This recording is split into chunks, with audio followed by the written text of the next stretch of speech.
એકદમ જો દાનિયેલના પુસ્તકમાં જઈશ તો ઘણા બધાને તકલીફ પડશે, અને તેથી એક બે સોમવાર મેં એવું વિચાર્યું કે આપણે જે કંઈ શીખી ગયા એની જે મેઇન બાબતો છે એને યાદ કરી લઈએ, જેને પુનરાવર્તન કહેવાય.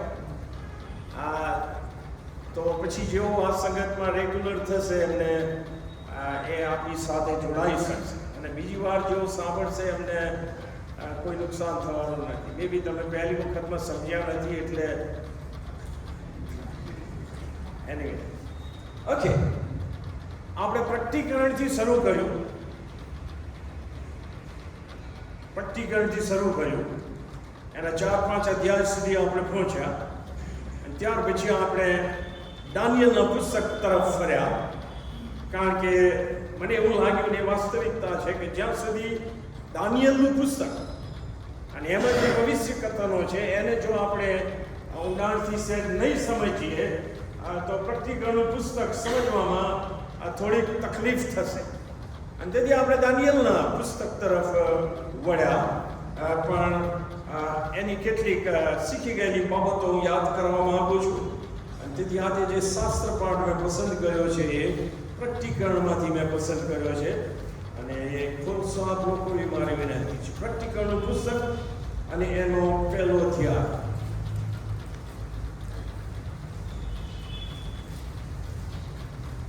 એની 1 થી 3 કલમો વાંચી. જો આપ લોકોએ બાઇબલ ખોલ્યું હોય તો આપણે ઊભા થઈએ ને આપણે બાઇબલ ઊંચા કરીએ ને આપણે આપણો કરાર તાજો કરતા બોલીએ, બોલ યહોવા, કેમ કે તારો સેવક સાંભળવા માટે અને પાળવા માટે તૈયાર છે.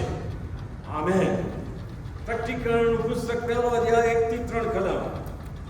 ઈસુ ખ્રિસ્તનું પ્રકટીકરણ એટલે જે બનાવો ટૂંક સમયમાં બનવાના છે તે વિશેનું પ્રકટીકરણ, જે પોતાના સેવકોને કઈ બતાવવા માટે ઈશ્વરે તેમને આપ્યું, તેમણે પોતાના દૂતને મોકલીને તે દ્વારા પોતાના સેવક યોહાનને તે જણાવ્યું, અને એણે ઈશ્વરના વચન વિશે તથા ઈસુ ખ્રિસ્તની સાહેબી વિશે, એટલે જેટલું પોતે જોયું હતું તે વિશે સાક્ષી આપી. અને આ ભવિષ્ય વચનો જે વાંચે છે અને જેઓ સાંભળે છે અને એમાં જે લખેલું છે તે પાળે છે તેઓને ધન્ય છે, કેમ કે સમય પાસે છે. અને આપણે બોલીએ આમેન અને બેસીએ. આમેન. બેસો. Thank you.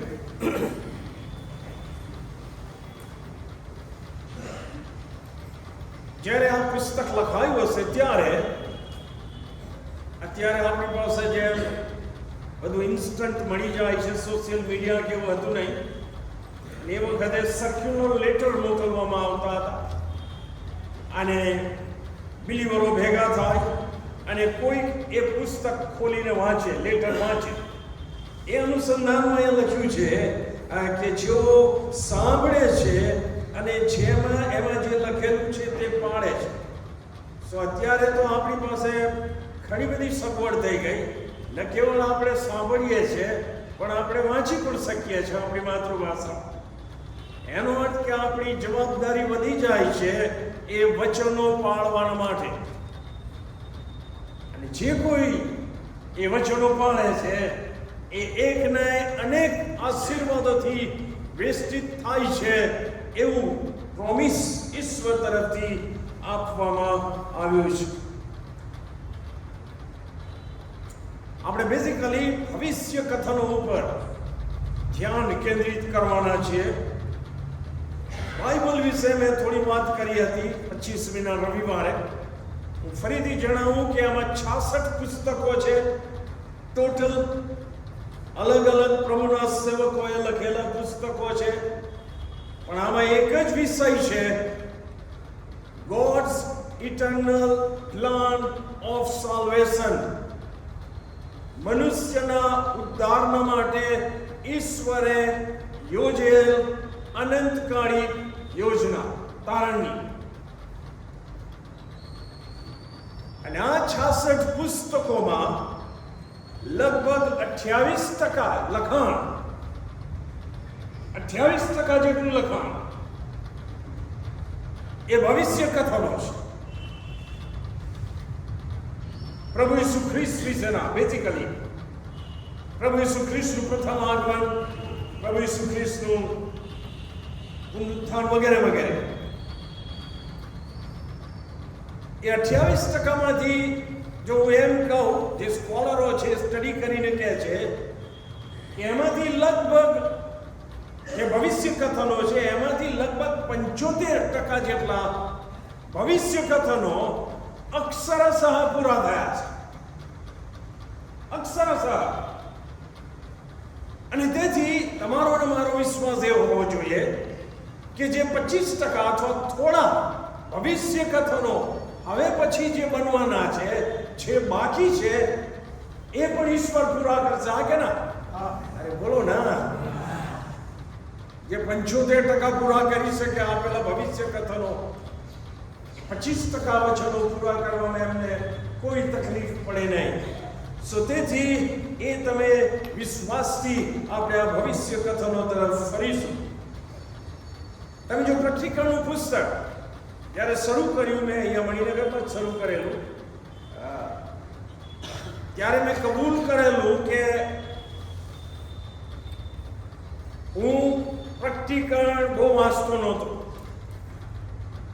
મને એવું થાય કે એમાં કંઈ સમજ પડે એવું છે નહીં, અને આપણે તો તાણ પામવાનું, પ્રભુની બીકમાં જીવવાનું ને સાક્ષી રૂપ બનાવવાનું, પછી સ્વર્ગમાં જવાનું. હવે પ્રભુ ભવિષ્યમાં શું કરવાના છે તો આપણે વિશ્વાસ, આ મારી મેન્ટાલિટી હતી. પણ પછી મને થયું કે ના, ઘણા બધાની ઈચ્છા હતી કે પ્રકટીકરણ વિશે આપણે શીખીએ, અને તેથી મેં એનો અભ્યાસ કરવા માંડ્યો. અને મને ખ્યાલ આવ્યો કે જો પવિત્ર આત્માની સહાયથી આપણે એને શીખવાની કોશિશ કરીએ તો પ્રકટીકરણનું પુસ્તક અઘરું લાગશે, પણ એને સમજવું અશક્ય નથી. બહુ સ્પષ્ટ વાત છે.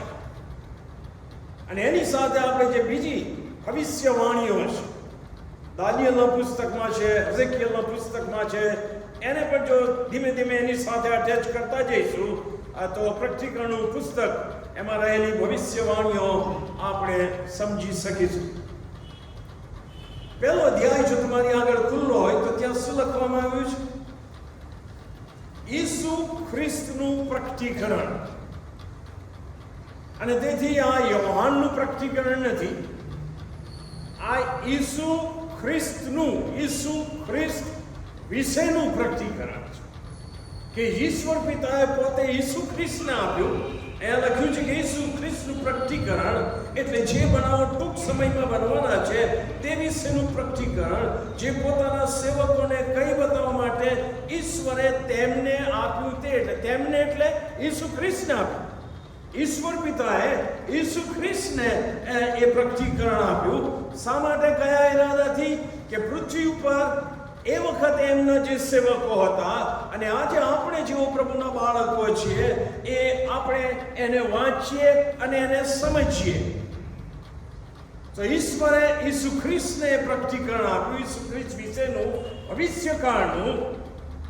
અને એ ઈસુ ખ્રિસ્તે એક દૂત દ્વારા પોતાના પ્રેરિત યોહાનને, જે પાત્મસ ભેટ ઉપર જેને કાળા પાણીની સજા કરવામાં આવી હતી, એને આપ્યું. સ્પષ્ટ લખ્યું છે. અને તેથી જે પ્રકટીકરણ આપનાર જે ઈશ્વર છે, ઈસુ ખ્રિસ્ત વિશેનું છે. અને ઈસુ ખ્રિસ્તે પોતાના દૂતને મોકલીને એ પ્રકટીકરણ યોહાનને આપ્યું. અને યોહાનને કીધું કે લખ. અને એ યોહાને લખ્યું. અને આજે હજારો વર્ષ પછી પણ એ આપણને આશીર્વાદ આપી જાય. બહુ જબરજસ્ત વાતો આમાં લખવામાં આવી છે. જે પહેલી બાબત આપણે એ વખતે શીખેલા હું યાદ કરાવું. ત્યાં લખ્યું છે ઈસુ ખ્રિસ્તનું પ્રકટીકરણ એટલે જે બનાવો ટૂંક સમયમાં બનવાના છે. યોહાને લખ્યું ત્યારે બનાવ બન્યો નહોતો, પણ કે છે ટૂંક સમયમાં બનવાના છે. તમે કહેશો કે 2000 વર્ષ થઈ ગયા હજી બન્યા નથી, તો કેમનું છે? આ કથનને બે રીતે સમજી શકાય છે. જે પ્રભુના અભ્યાસીઓ છે બાઇબલના, એ લોકો એને સમજાવે છે. પહેલું જે અર્થઘટન છે એ આપણે બીજો પિત્તર એનો 3 અધ્યાય 8 થી 9 કલમો જો વાંચીએ તો ત્યાં આગળથી આપણને મળે છે. ત્યાં શું લખ્યું છે? પણ વાલાઓ, આ એક વાત તમે ભૂલી ન જાઓ કે પ્રભુની નજરમાં એક દિવસ 1000 વર્ષોના જેવો અને 1000 વર્ષો એક દિવસના જેવા છે. અહીંયા પવિત્ર આત્મા દ્વારા ઈશ્વરનું કેલેન્ડર અથવા ઈશ્વરની ઘડિયાળની વાત કરવામાં આવી. હા કે ના? આ ઘડિયાળની વાત નહીં. આ ઘડિયાળ પ્રમાણે તો હું એમ કહું કે લગભગ 2000 કરતા વધારે વર્ષો થઈ ગયા અને હજી પ્રભુ ઈસુ ખ્રિસ્તનું આગમન થયું નથી. આ કલમ પ્રમાણે 2 દિવસ થયા છે ઈશ્વરની નજર. તમે સમજ્યા હું જો શીખવવામાં આવે. સો ઈશ્વરનું કેલેન્ડર, ઈશ્વરનું ટાઈમિંગ્સ એ અલગ છે અને આપણો સમજવાનું, આપણો ટાઈમિંગ્સ, આપણી ઉતાવળે અલગ વસ્તુ છે. અને તેથી હું ઘણી વાર કહું છું બધું આપણી ઉતાવળે નથી થતું, ગમે એટલી પ્રાર્થના આપણે કરીએ તો. અને હા તો બોલો, લેટ ગોડ બી ગોડ. ઈશ્વરને ઈશ્વર રહેવા દઈએ અને આપણે એના બાળકો તરીકે એમના ઉપર વિશ્વાસ રાખીને જીવીએ.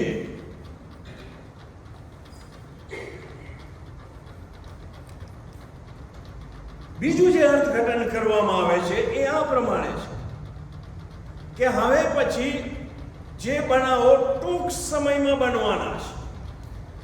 જે બીજું અર્થઘટન કરવામાં આવે છે આ છે કે પ્રભુ ઈસુ ખ્રિસ્તના પ્રથમ આગમનનું, જેને આપણે નાતાલ તરીકે ઉજવીએ છીએ, અને ત્યાર પછી એમણે અહીંયા આવીને જે સેવા કરી, એમનું મરણ થયું, એમનું દફન થયું, એમનું પુનરુત્થાન થયું, વગેરે વગેરે જે ભવિષ્યવાણીઓ છે, જે ઉત્પત્તિના પુસ્તકના 3 અધ્યાયની 15મી કલમથી શરૂ થાય છે. 1000 વર્ષો પહેલા એ ભવિષ્યવાણીઓ હજારો વર્ષો સુધી પૂરી ના થઈ. આ કે ના?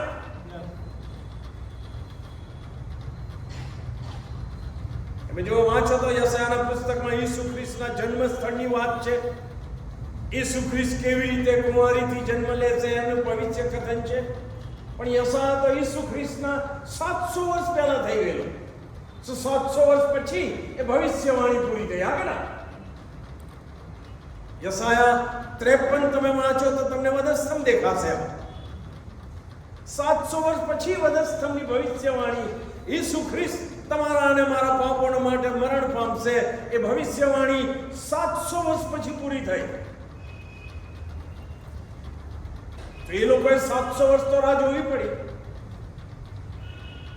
ઈસુ ખ્રિસ્ત કહીને ગયા કે બધું તૈયાર થશે તો હું પાછો આવીશ લેવા. આયા હજી? પિત્તરને કોઈ સવાલ પૂછ્યો કે શું થયું પ્રભુએ આપેલા વચનનું? ભૂલી ગયા? ત્યારે એણે કીધું કે ન, પ્રભુ વિલંબ કરતા નથી. એમનું કેલેન્ડર, એમનો સમય અલગ છે. આપણું કેલેન્ડર, આપણો સમય, આપણી ઉતાવળ એ અલગ વસ્તુ છે. પણ બીજી એની સાથે જે અગત્યની વાત રહેલી છે તરફ હું ધ્યાન દોરું કે ભલે સેંકડો અને હજારો વર્ષ પહેલા પ્રભુ ઈસુ ખ્રિસ્તના જન્મની, મરણની વગેરે ભવિષ્યવાણીઓ આપવામાં આવી હતી, પણ જે ક્ષણે ઈસુ ખ્રિસ્ત મરિયમ કુમારીના ગર્ભસ્થાનમાં ગર્ભ તરીકે બંધાયા, ઈશ્વર દેહધારી થયા, ત્યારથી અથવા ઈસુ ખ્રિસ્તનો જન્મ થયો ત્યારથી એ હજારો અને સેંકડો વર્ષ પહેલા જે ભવિષ્ય કથનો કહેવામાં આવ્યા હતા એ કદાચ કેટલા વર્ષમાં પૂરા થયા? અરે બોલો ના! ઈસુ ખ્રિસ્તનું જન્મ સ્થળ, ઈસુ ખ્રિસ્તનો જન્મ હેરોદ રાજા જે કત્લેઆમ કરે છે એ ભવિષ્યવાણી પણ છે. ઈસુ ખ્રિસ્તની મિનિસ્ટ્રી યસાયા 61 તમને મળશે. ઈસુ ખ્રિસ્તનું મરણ, ઈસુ ખ્રિસ્તનું દફન, ઈસુ ખ્રિસ્તનું પુનરુત્થાન કેટલા વર્ષોમાં પૂરી થઈ? 33 વર્ષમાં. યસ ઓર નો? અરે બોલો ના.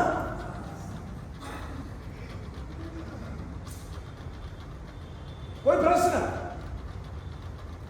સેંકડો હજારો વર્ષો પહેલા આપેલી ભવિષ્યવાણી, એ ભવિષ્યવાણી પૂરી થયાની શરૂઆત થઈ ઈસુ ખ્રિસ્તના જન્મથી અને 33 વર્ષમાં પૂરી થઈ. એ જ વાત અહીંયા લખે છે. હવે પછી બનવાના બનાવો ટૂંક સમયમાં, એટલે ભલે 2000 વર્ષ ઉપર વર્ષો થઈ ગયા, પણ એ બનાવ જ્યારે બનવાની શરૂઆત થશે ત્યાર પછી ટૂંક સમયમાં એ બનાવ બનશે. એમ એનો અર્થ થાય. Did you get the point? હું ફરી સમજાવું તમને. સેંકડો અને હજારો વર્ષો પહેલા આપેલી ભવિષ્યવાણી સેંકડો અને હજારો વર્ષ સુધી પૂરી ના થઈ, પણ એ પૂરી થવાની શરૂઆત થઈ ઈસુ ખ્રિસ્તના જન્મથી અને 33 વર્ષમાં મોટા ભાગની પૂરી થઈ ગઈ. આ કે ના? એ જ પ્રમાણે ઈસુ ખ્રિસ્તના પુનરાગમનની જે ભવિષ્યવાણી છે, જે બે ભાગમાં વહેંચાયેલી છે. પહેલી વખત ઈસુ ખ્રિસ્ત આવશે, પૃથ્વી ઉપર નહીં આવે, એ ગગનમાં આવશે અને મંડળીને ખેંચી લેશે. એ બનાવ હવે પછી બનવાનો છે. યાદ રાખો, હવે પછી એ બનાવ બનવાનો છે. અને એ બનાવ બનશે પછી પ્રતિકરણમાં અને બીજા જે ભવિષ્ય કથનો છે, ગ્રેટ ટ્રિબ્યુલેશન, મહાપત્તિકાંડ વગેરે વગેરે, ઈશ્વર પોતાનો કોપ રેડી દેશે. એ બધા ભવિષ્ય વચનો ટૂંક સમયમાં પૂરા થશે અને પછી 1000 વર્ષનું રાજ શરૂ થશે. સો આ સમજો. શૈતાન દિમાગમાં એવું ના ભરાવે કે કશું થવાનું નથી. થશે. આપણો ઈશ્વર માણસ નથી કે જુઠ્ઠું બોલે, અને માણસનો દીકરો નથી કે પોતાના વિચારોની યોજનાઓ બદલે. એમણે જે વચનો આપ્યા છે એ અક્ષરશઃ પૂરી કરશે, એવો આપણે વિશ્વાસ રાખીને જીવવાનો છે. કે ના? હું ભવિષ્ય કથનોના અનુસંધાનમાં કહું છું. બીજા જે વચનો તો આપેલા છે એ તો ઈશ્વર પૂરા કરે જ છે, જો આપણે એમની શરત પ્રમાણે જીવીએ તો.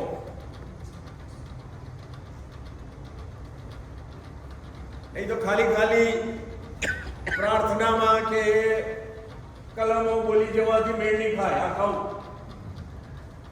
કે પ્રભુ તમે વચન આપ્યું છે, નહીં, એની સામે શું છે એ સમજો. કયા સંદર્ભમાં એ વચન આપ્યું છે.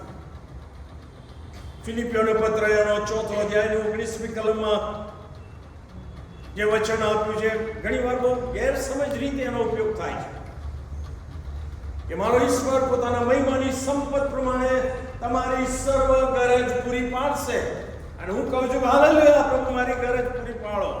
એમ પૂરી નહીં પડે. કયા કોન્ટેક્સ્ટમાં લખ્યું છે એને જો તમે વાંચશો તો ત્યાં આગળ ફિલિપિયોની મંડળીના બિલીવરો એમની તકલીફોમાં પણ એમની પાસે જે કંઈ હતું એ પ્રભુના કામના માટે શેર કરતા, આપતા હતા, વેચતા હતા. Yes or no? Sharing spirit. જો મારે ખાલી આશીર્વાદ જ લઈને માણવો છે તો નહીં મેળ ખાય. ઈશ્વર જે આશીર્વાદો આપે છે એને મારે વહેંચવો પડશે. અને જ્યારે હું વહેંચું છું ત્યારે હું એ કલમ પર વિશ્વાસ રાખીને કહી શકું છું કે પ્રભુ તમારું વચન કહે છે. યસ ઓર નો? ખાલી ખાલી કલમો ટાંકશો નહીં. કયા સંદર્ભમાં એ લખવામાં આવ્યું છે એ સમજો અને એ પ્રમાણે જીવન જીવો અને પછી એ કલમો વિશે તમે પ્રભુને આગળ દાવો કરી શકો છો. સો આજે પત્રિકરણ પહેલો અધ્યાય અને એની 1 થી 3 કલમો વાંચી. એમાં અગત્યની બાબતો હતી કે જે આપણે સમજવાની જરૂર હતી. અને ત્યાર પછી આપણે ગયા દાનિયેલના પુસ્તકમાં 4થો 5મો અભ્યાસ કરીને. સો દાનિયેલના પુસ્તકમાં જે અગત્યની બાબત આપણે શીખ્યા એ તરફ હું ટૂંકમાં તમારું ધ્યાન દોરું અને તમે મારી સાથે દાનિયેલનું પુસ્તક અને એનો બીજો અધ્યાય ખોલશો. દાનિયેલનું પુસ્તક એનો બીજો અધ્યાય.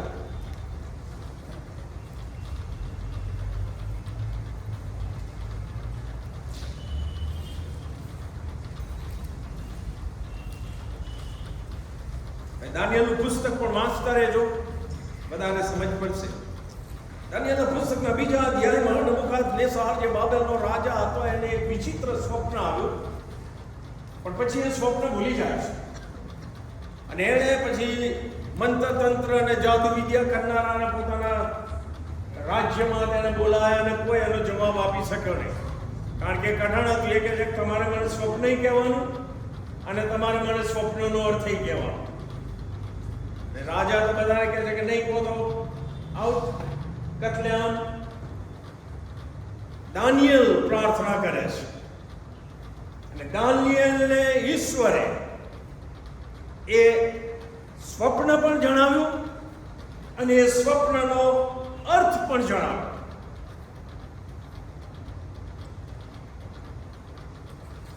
જ્યારે દાનિયેલને એના 3 મિત્રો સાથે એમણે પ્રાર્થના કરીને દાનિયેલને ઈશ્વરે જ્યારે એ સ્વપ્નનો મર્મ સમજાયો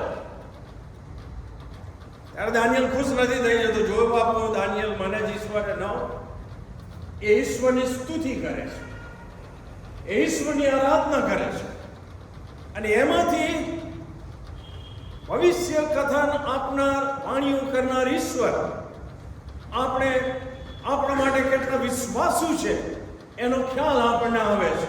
અને તેથી હું એમાંની કેટલીક કલમ વાંચવા માંગુ છું. દાનિયેલનું પુસ્તક અને એનો બીજો અધ્યાય અને એની 19મી કલમ. રાતના સૌદર્શનમાં એ મર્મ દાનિયેલને પ્રગટ કરવામાં આવ્યો. ઈશ્વરે એને પ્રગટ કર્યો. ત્યારે દાનિયેલે આકાશના ઈશ્વરની સ્તુતિ કરી અને દાનિયેલે કહ્યું, ઈશ્વરનું નામ સદા સર્વકાળ સ્તુત્ય હો, કેમ કે જ્ઞાન તથા પરાક્રમ તેમના છે. બહુ માર્મિક સ્ટેટમેન્ટ છે. તમે હું પોતાની જાતને ગમે એટલા જ્ઞાની માનતા હોય, but the real source of જ્ઞાન એ ઈશ્વર છે એનો અર્થ થાય. તમારું ને મારું જ્ઞાન ને આપણને આગળ શું કહે છે ઈશ્વર વિશે? એ ઈશ્વર સમયોને તથા ઋતુઓને બદલી નાખે છે. ઈશ્વર રાજાઓને પદભ્રષ્ટ કરે છે અને રાજાઓને ગાદીએ બેસાડે છે.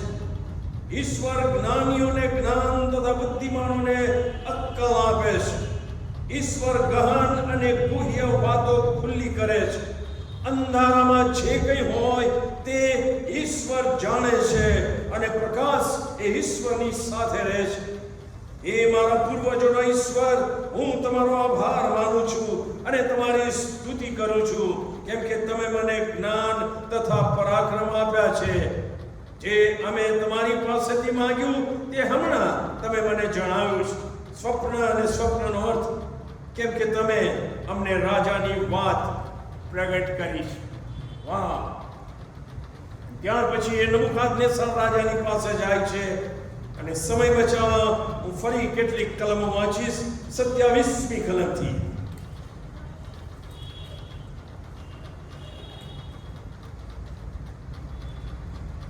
દાનિયેલે રાજાને ઉત્તર આપ્યો, નબુકદનેસર રાજાને જે મર્મ વિશે આપણે પૂછ્યું છે તે જ્ઞાનીઓ, મંત્ર વિદ્યા જાણનારાઓ, જાદુગરો કે જોશીઓ બતાવી શક્યા નથી. એમ નહીં, બતાવી શકતા નથી.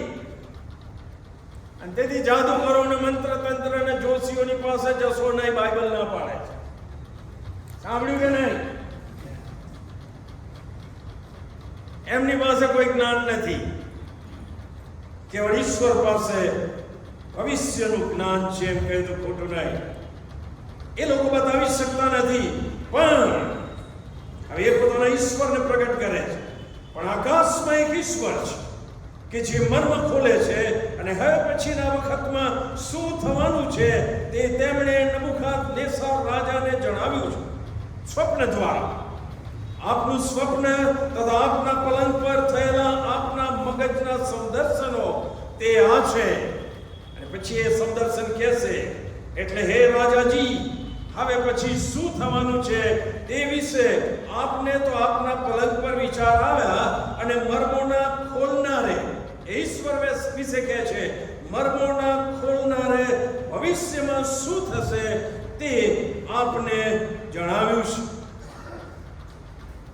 અને હવે હું તમને જણાવીશ એમ દાનિયેલ કહે છે.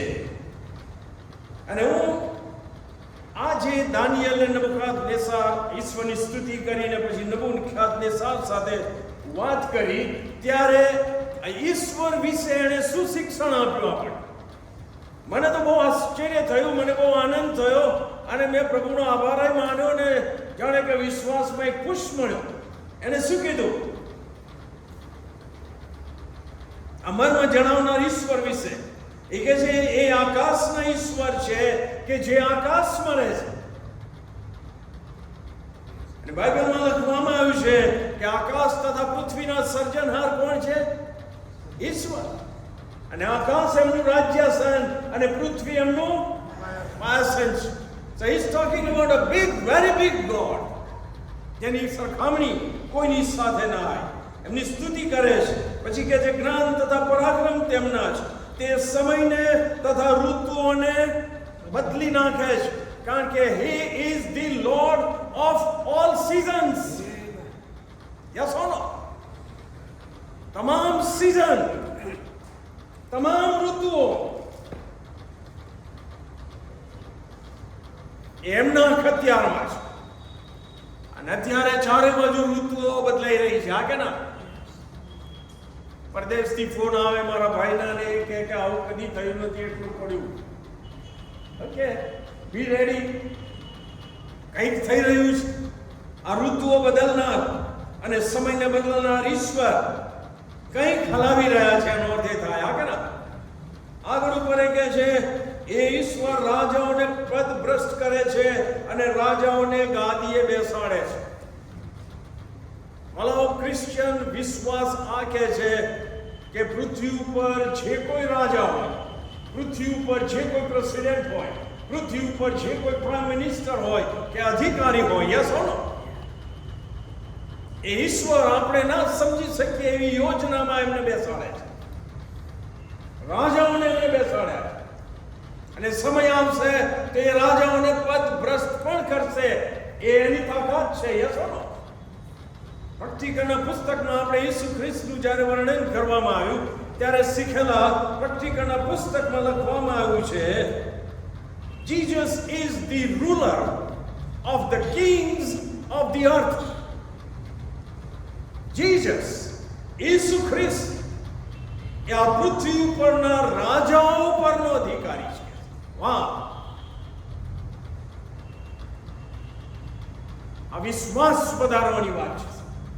આપણા ઈશ્વર ઉપર દ્રષ્ટિ કેન્દ્રિત કરવાની વાત છે. ત્યાં લખ્યું છે કે તે જ્ઞાનીઓને જ્ઞાન તથા બુદ્ધિમાનોને અક્કલ આપે છે. તે ગહન તથા ગુહ્ય વાતો ખુલ્લી કરે છે. પ્રકટીકરણ 29 અને 29 માં લખ્યું છે કે મર્મો યહોવાના છે.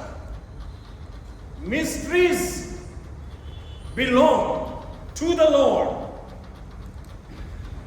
પણ ઈશ્વર એમની ઈચ્છા પ્રમાણે એમના સમયમાં જેની આગળ એ રહસ્ય ખુલ્લું કરવા માંગે છે એ કરે પણ છે. યસ ઓર નો? કે જે આપણી જરૂરિયાત વાળું છે. અને જે મેં કહ્યું હતું ને પેલો eternal plan of God of man salvation, મનુષ્યના ઉદ્ધારનો જે ઈશ્વરે પ્લાન બનાવ્યો છે, એના અનુસંધાનમાં જે કાંઈ મર્મો અને રહસ્યો અને મિસ્ટ્રીઝ ઈશ્વર પ્રગટ કરવા માંગે છે એ ગમે તે પોતાના સેવકને પ્રગટ કરી શકે. એમને ઓળખતો હોય કે ન ઓળખતો હોય એટલું પણ યાદ રાખો. ઈશ્વર અંધારામાં જે કાંઈ હોય તે જાણે છે. દાનિયેલે કીધું કે જે મર્મ જ્ઞાનીઓ, મંત્ર વિદ્યા જાણનારાઓ, જાદુગરો કે જોશીઓ બતાવી શકતા નથી, તે મર્મ ઈશ્વર ખોલે છે અને પ્રગટ કરે છે. હવે પછીના વખતમાં અને ભવિષ્યમાં શું શું થવાનું છે એ પણ ઈશ્વરે પ્રગટ કર્યું છે. તેથી માનો શૈતાન પણ સગળું જાણનાર નથી, દુષ્ટ આત્માઓ પણ સગળું જાણનાર નથી, ઈશ્વરના દૂતો પણ સગળું જાણતા નથી. સગળું જાણનાર કેવળ અને કેવળ ઈશ્વર છે. આ કે ના, એને ઓમનિશિયન્ટ ગોડ, ઓમનીપોટેન્ટ ગોડ એન્ડ ઓમનીપ્રેઝન્ટ ગોડ કહેવામાં આવે છે. સર્વશક્તિમાન ઈશ્વર, સર્વત્ર ઈશ્વર, સગળું જાણનાર ઈશ્વર. અને તેથી એ કાયદેસર કહી શકે છે કે તમે મને કોઈની સાથે સરખાવશો, કોઈની સાથે નોટ પોસિબલ. કારણ કે એ આપણે તો આ સમય અને સ્પેસ ને પૃથ્વી પર છે, એ બધાથી ઉપર છે.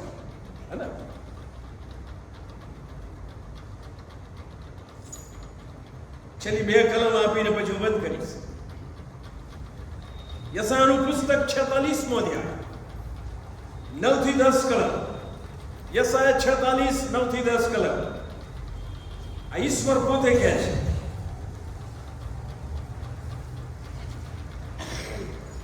પુરાતન કાળની બીનાઓનું સ્મરણ કરો. Remember the former things long past. કેમ કે હું ઈશ્વર છું અને બીજું કોઈ નથી. હું ઈશ્વર છું અને મારા જેવું કોઈ નથી. આરંભથી પરિણામ જાહેર કરનાર. વાહ! આરંભથી પરિણામ જાહેર કરનાર અને જે થયું નથી તેની પુરાતન કાળથી ખબર આપનાર હું છું.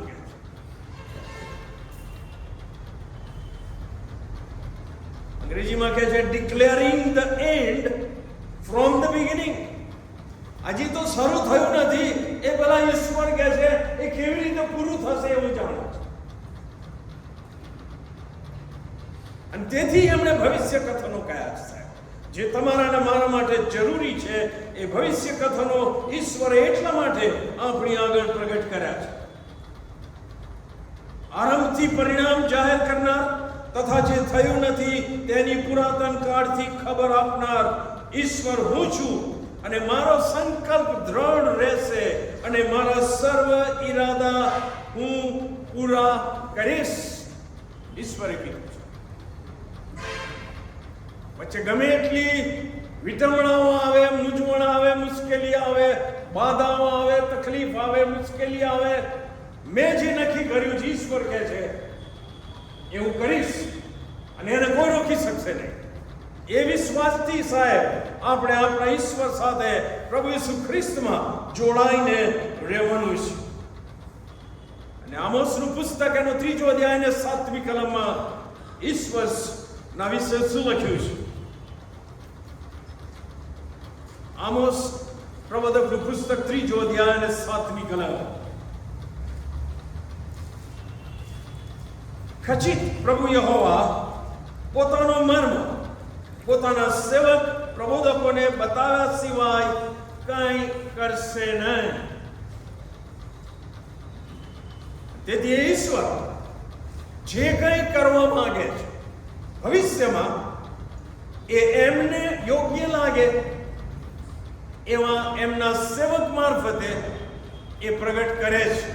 અને તેથી આ બાઇબલમાં 66 અધ્યાયોમાં 66 પુસ્તકોમાં 28% ભવિષ્ય કથનો છે કે જે જુદા જુદા સેવકો મારફતે આપણી પાસે આવ્યા. અને વિશ્વાસ રાખીએ એક ને એક દિવસ ઈશ્વર એ પૂરા કરશે.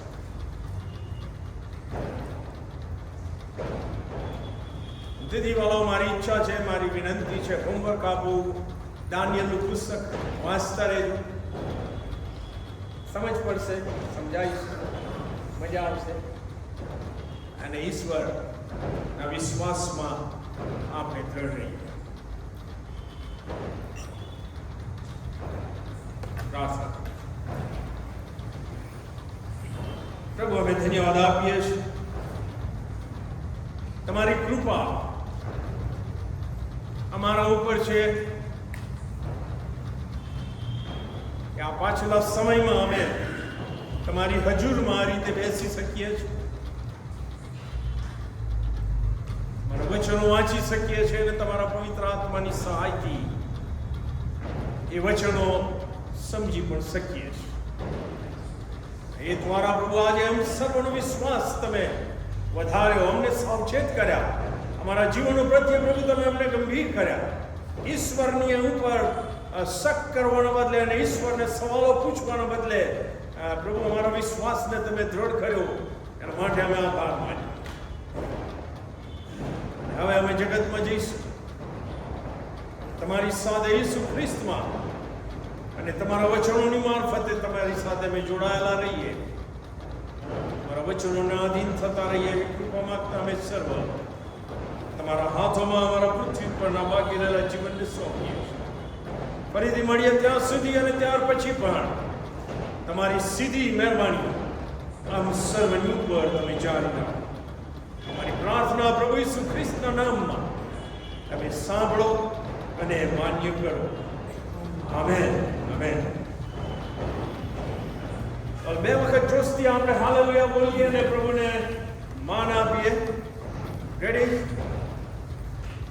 Hallelujah! Hallelujah! God bless you. Good night and God be with you. આવતા સોમવારે 8:15 કલાકે આપણે એકઠા મળીશું.